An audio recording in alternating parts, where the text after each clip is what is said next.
Kokborok Roman স্ক্রিপ্টের দাবিতে TSF এর এক প্রতিনিধি দল বুধবার রাজ্যপাল ইন্দ্র সেনউদ্দিন আল্লুর সাথে সাক্ষাৎ করেন। ককবরক রোমান স্ক্রিপ্টের দাবিতে বর্ষাকালীন বিধানসভা অধিবেশনের দিনেও তারা বিক্ষোভ সংঘটিত করেছে, যাতে বিধানসভা অধিবেশনে আওয়াজ তোলা হয়। তারা জানায় এই দাবি তাদের দীর্ঘদিনের। সরকার যতদিন তাদের ককবরক ভাষার প্রতি সঠিক সম্মান দেবে না, ততদিন তাদের আন্দোলন চলবে। এদিন ত্রিপুরা স্টুডেন্টস ফেডারেশনের সাধারণ সম্পাদক হামলে জমাতিয়ার নেতৃত্বে এক প্রতিনিধি দল রাজ্যপাল ইন্দ্র সেনউদ্দিন আল্লুর সাথে সাক্ষাৎ করেন।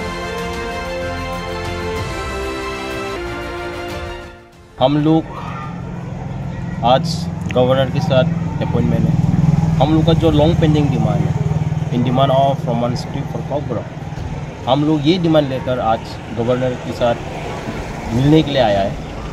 हम लोग आशा करते हैं कि आज गवर्नर के साथ मिल के जो हम लोग का जो इंडिजिनस का जो इशूज़ है हम लोग वो प्लेस करेगा।